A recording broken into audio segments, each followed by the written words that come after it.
Hello YouTuber family, કેમ છો? સૌને ગુડ મોર્નિંગ. જય શ્રી કૃષ્ણ. ખેતર ધનવીના જોડે ચપ્પુ મંગાવ્યું. કયું મંગાવ્યું તનું? વાગી જશે હો, વાગી ધારો વાળું. એમ ધારો વાળું હે? શાના માટે મંગાવ્યું? હે? આઈ લવ યુ માટે. એને હું એ તો આગળ ફૂલ છે, બટ આઈ લવ યુ થોડું છે. હે ફૂલને આઈ લવ યુ કહેવાય. બોલો ક્યાં જાય છે હવે આઈ લવ યુ લઈને? બે જણા કંઈક ના કંઈક નખા કર્યા કરશે. જરૂરી તાવ આવે તો દવા પીવડાવી રમે એટલે ઓકે. પાછી ઉઈ જશે એક ડાળે, પાછો તાવ ઉઠશે ને એટલે થોડો તાવ આવશે, પણ રમવાનું ચાલુ કરશે ને લાગી રહેજો. અને પછી કાલે 11 અને હેપી દિવાળી આપ સૌની.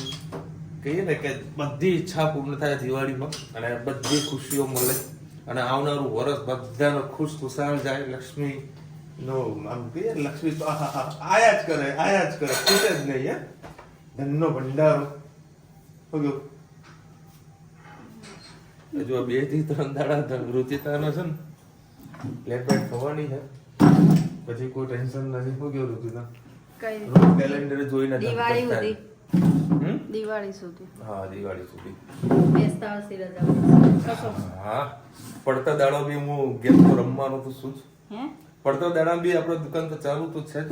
જો કે આ વખતે જે અમારો દુકાનમાં જે ભાઈ રાખેલો છે વિજય, બરાબર બહુ હોશિયાર છે અને ખૂબ સારો એવો છોકરો છે. એટલે એક બાજુ હું બહારનું કામ પતાવીશ અને એક બાજુ દુકાનનું કામ પતાવીશ. એન્ડ સુધી લોકોને માલ આપવાની પ્લાનિંગ કરીને રાખેલું છે. જોઈએ છે લાસ્ટ સુધી શું થાય છે. બાકી લડી જ લેવાનું છે આ વખત તો. આ પાર કે પેલી પાર બંધ કર્યું. હવે આટલું તો ઉકળવા દઉં કે નહીં. અને આપણું કોલ્ડ ડ્રિંક્સ રેડી ચકાચક. જય શ્રી કૃષ્ણ. આજે આપણે બનાવીશું સૂકી તુવેરનું શાક. આપણે આજે રાઈ એડ નહીં કરી, ડાયરેક્ટ જીરુંથી જ વઘાર કરીશું. એના માટે મેં 4 પડી જેટલું તેલ લઈ લીધું છે. એમાં આપણે એડ કરીશું જીરું. જીરું થઈ જાય એટલે આપણે એડ કરીશું લાલ મરચું, સેજ હિંગ અને જે એક ડુંગળી, એક ટામેટું અને ચોપિંગ કરેલું લસણ એડ કરી દઈએ. માર્કેટમાં લીલું લસણ આવી ગયું છે, તમને ભાવતું હોય તો લીલું લસણ પણ એડ કરી શકો છો.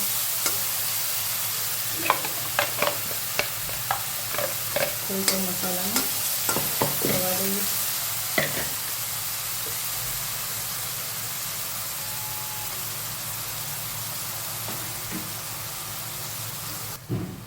ડુંગળી ટામેટા ચોપિંગ થાય ત્યાં સુધી આપણે એક મસાલો કરી દઈએ વાટકીમાં. 2 ચમચી જેટલું ધાણા જીરું, 1 ચમચી હળદર,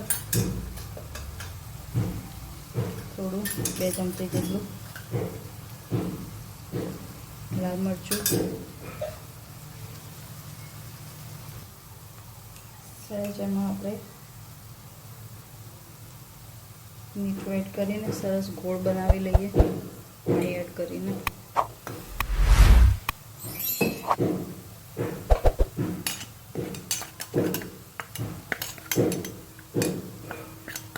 હવે આને આપણે એડ કરીશું ડુંગળી ટામેટાના ગ્રેવીમાં.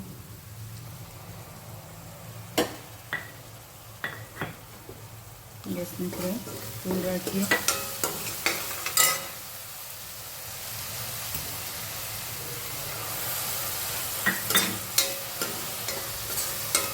સરસ આનાથી તેલ પણ છૂટવું પડશે અને ગ્રેવીવાળું શાક ખૂબ જ સરસ થશે. ડાયરેક્ટ એડ કરો એમ બતાવી રીતે પાણી નાખીને એડ કરજો. જો તેલ સરસ છૂટું આપણું પડી ગયું છે, ગેસની ફ્લેમ ધીમી જ રાખવાની છે. મસાલો પાકી જાય અને બળી પણ ના જાય એટલા માટે.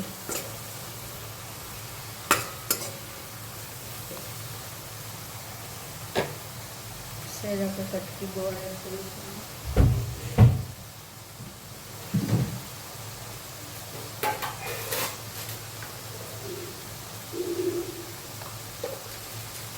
ગોળ ના ખાવ તો તમે સ્કીપ કરી શકો છો.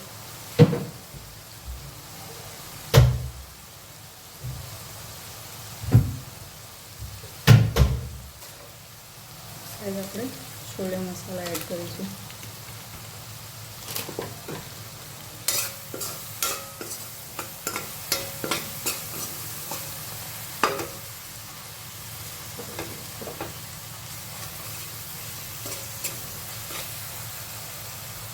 હવે જે તુવેર છે બાકી આપણે એડ કરી લઈએ.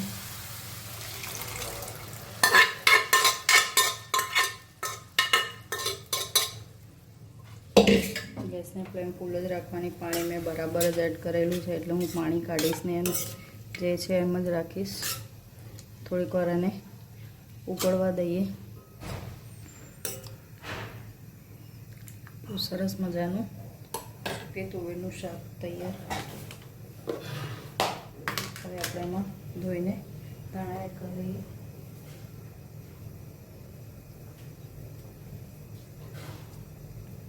સરસ આપણું શાક તૈયાર. તમને અલગ અલગ સબ્જી બનાવવાની ટેન્શન થતી હોય તો 4-5 જાતના લાવી દેવાના કઠોળ, જેમ કે ચણા, તુવેર, વ્હાઈટ ચણા, લીલા ચણા, મિક્સ દાળ. આવું તમે અલ્ટરનેટ વચ્ચે વચ્ચે શાક ના બનાવતા આવું બનાવી શકો છો. છોકરાઓ પણ ખાઈ લે. તમને દાળ ભાતની ઝંઝટ વગર આવી રીતે કઠોળ બનાવો એટલે ભાત સાથે પણ ચાલી રહે. એટલે અલગથી તમારે દાળ પણ ના બનાવવી પડે. સબ્જી પણ ખૂબ જ ટેસ્ટી થાય. છોકરાઓ ખાતા હોય, તીખું ના ખાતા હોય તો સાઈડમાં મોળું કાઢીને પણ વઘારી શકો છો. આવજો. જય શ્રી કૃષ્ણ. એમાંય ચોઈસ હોય નહીં. એ થોડો આંગળીમાં આંગળી આવી ગઈ. એ તનું બેને લેવાની હતી. લો અત્યારથી એડવાન્સમાં લઈ લીધી. એમને એવી દીવાવાળી બધી આવવા માંડી. ડાયરેક્ટ યુઝ કરીએ કાંઈ. મહેંદી મૂકી છે. હવે આટલી સરસ મૂકી બતાવો તો બેટા. હવે કંઈક ડોટ પાડીને મૂકવાની કહે છે. કેવી ડોટ પાડીને બેટા? ડોટ પાડીને કઈ જગ્યાએ ડોટ પાડવાનો? અચ્છા, પેલા અહીંયા કલર કરવાના હે ને? કેવા ડોટ પાડવાની ખબર પડે. આ સુકાય પછી હાથમાં મૂકવાની ને? હાથમાં મૂકી દઉં પછી પગે મૂકવાની. પછી બીજે ક્યાં મૂકવાની? માથામાં. એ તો વાળ ધોળા આવી ગયા છે ને તારા. એ હાથ બગડશે. હા, જો ભાઈ આ પ્લેનનો એર શો છે 24 તારીખે. એનું મેનેજમેન્ટ ચાલુ થઈ ગયું છે. અત્યારે પ્રેક્ટિસ થઈ ગઈ છે. એર ઇન્ડિયા એરક્રાફ્ટ છે એનો. ચલાવો તો ડી માર્ટના રમકડા એટલે જોવું જ ના પડે. કેટલાય ટાઈમ થાય પણ બગડે નહીં. ચલાવતો એ ડી માર્ટનું રમકડું એટલે બાકી ના રહે. જો અત્યારે હાલ થોડું બગડી ગયું છે. ખાસા વરસતા હેતભાઈનું છે રમકડું. હવે અત્યારે જય શ્રી કૃષ્ણ. આજે આપણે બનાવીશું કાંદા કચોરી. એના માટે એક મિશ્રણ તૈયાર કરવાનું છે. એક મિક્સર જારમાં આપણે નાખીશું વરિયાળી, જીરું,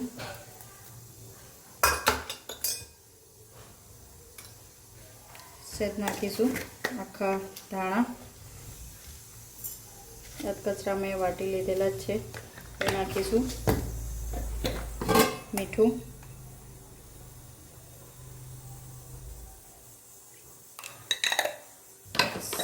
સહેજ હિંગ, ધાણા જીરું, હળદર અને કચરું વાટેલું મરચું. થોડું વધારે જ એડ કરી દઈશું અને નાખીશું લાસ્ટમાં આમચૂર પાવડર.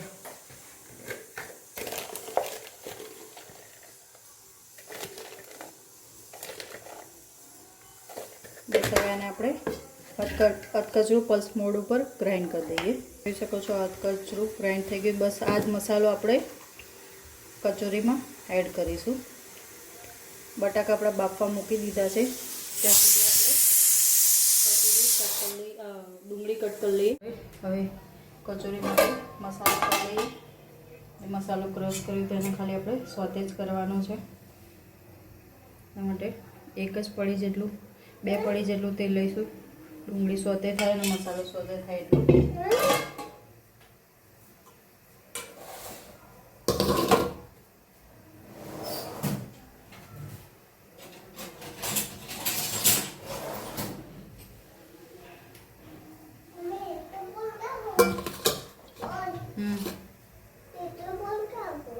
મસાલો તો એડ કરી દઈએ આપણે. વધારે જે હતો બનાવ્યો તે બધો જ એડ કરવાનો છે. આમાં થોડો ચણાનો લોટ પણ એડ કરીશું. મસાલો થોડો મારો બળી ગયો છે એટલે હું ગેસની ફ્લેમ થોડી ધીમી કરીશ.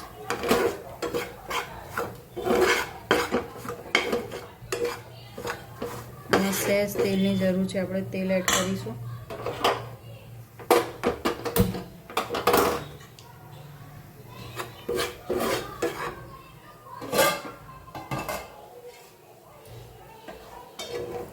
અને સાથે સાથે ડુંગળી પણ એડ કરી દઈશું.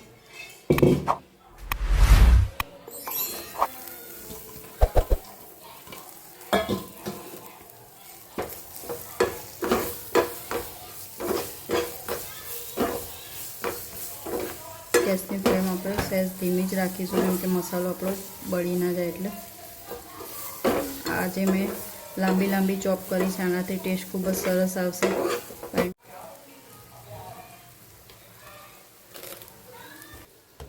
ચલો ભાઈ 12:30 વાગ્યા છે. હવે કંઈક લાગે દિવાળીની સિઝન આવી છે અને અત્યારે બધા સૂઈ ગયા છે, એટલે આ બધાને ડિસ્ટર્બ નથી કરો. રુચિતા જ બનાવી છે પિયાજ કચોરી, બધું કમ્પ્લીટ રેડી કરી નાખ્યું. ગેસને સરસ મજાનો ધીમા તાપે કરી દીધું. ગેસ ચાલુ કરી ગયો તો થોડું મોડું થઈને આવું અને પછી ધીરે ધીરે અને થોડું ગરમ થઈ ગયું તેલ ચકાચક. અને જો બધું આ રીતનું રેડી કરીને રાખ્યું છે. આ ચોટી કમ જાય એટલે એ બાપા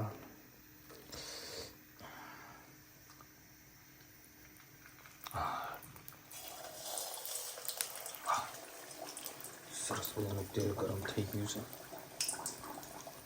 અને ત્યાં ચોટી ગયું. વધારે પડતું કરવા જઈએ તો મસાલો બધો બહાર આવી જશે. અરે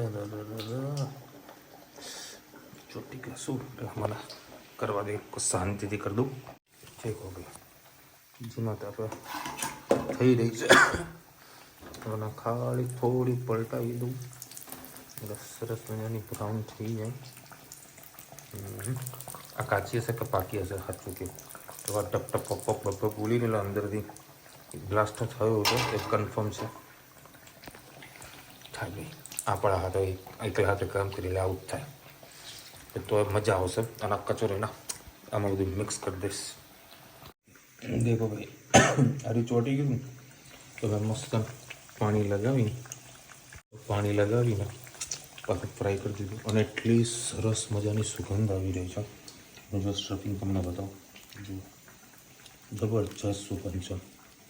કારણ કે ભાઈ આ તો મોઢામાં પાણી આવી ગયું. બેનો ભૂકો કરીને ખાવાનું કરું છું. એક બાજુ બનતું જશે અને બધું ખાવાનું કરતો જાય. કારણ કે લાગી છે મને બરોબરની ભૂખ. નવી તેલ પણ ઉછળી હતું અને પ્યાસ કચોરી ખાવાની મજા પણ કંઈક અલગ હોય છે. કોને પ્યાસ કચોરી ભાવે છે કોમેન્ટમાં કહેજો. ચલો ભાઈ સરસ મજાની પ્યાજ કચોરી મોજ આવી ગઈ. ખાલી એક વસ્તુની કમી હતી, સહેજ મીઠું ઓછું હતું. બધું સંચર ગોતું, સંચર કે શું કહેવાય, ચાટ મસાલો ગોતું, પણ ચાટ મસાલો ના મળ્યો. હવે રુચિતાને સૂઈ ગઈ એટલે એને ડિસ્ટર્બ ના કરે, મીઠું નાખીને ખાઈ લીધું. પણ જો દહીં હોત ના હા મોજ પડી જાત. રુચિતાને બહુ ભાવે પ્યાસ કચોરી. અમારા મેહોણામાં નથી મળતી. એક જગ્યાએ એમનો કોઈક નવો સ્વીટવાળાની કોઈ દુકાન ચાલુ થઈ ને સિઝન પછી તો એટલે રુચિતાને લઈ જઈશ ત્યાં ખાવા. બાકી અમારા મેહોણામાં પ્યાસ કચોરી નહીં મળતી. અમદાવાદમાં જગ્યાએ મળે છે પણ ત્યાં ધૂળ ને એટલું બધું ઉડે છે ને મજા નથી આવતી મને. અને કૌશિક ઉપાધ્યાય મેસેજ કર્યો છે કે 17 ઓક્ટોબર 11 અને 12 તારીખે બોથ ધ તિથિ છે. બે તિથિઓ કંઈક ભેગી છે. સોરી 11 ને 12 ભેગી છે. Thank you so much. હવે અત્યારે જુઓ 1 વાગ્યો છે બરાબર અને મેં જમી લીધું બરાબર. આ ઉપવાસ તૂટેલો કહેવાય કે હાજો કહેવાય એ કોમેન્ટમાં તમે કહેજો. બાકી એકચ્યુઅલીમાં જોવા બેસો તો જ્યારે સૂર્યોદય થાય ત્યારે 11 થાય એવું કંઈક હોય છે. બ્રાહ્મણને વધારે ખબર હશે. ચલો ભાઈ, આજે બી ઘણા બધા લોકોને રાહત થઈ છે. સરસ મજાની ધીરે ધીરે ઘરાકી ખુલી રહી છે, એટલે ખૂબ આનંદ થાય છે. હવે ભગવાનને પ્રાર્થના કરજો કે બધાને સરસ મજાના ધંધા રોજગારી મળે, એવી બધાને પ્રાર્થના કરજો ભગવાનને. આવતીકાલથી દિવાળીની શુભ શરૂઆત 11 આપ સૌને દિવાળીની હાર્દિક શુભેચ્છા. ચલો મળીશું નવા વિડીયો સાથે, નવા મચ મસીની સાથે. ત્યાં સુધી અમને આપણો જય હિન્દ, ભારત માતા કી જય. અને વિડીયો ગમે તો ફટાફટ લાઈક કરો, શેર કરો, સબસ્ક્રાઈબ કરવાનું ભૂલતા નહીં. રાધે રાધે.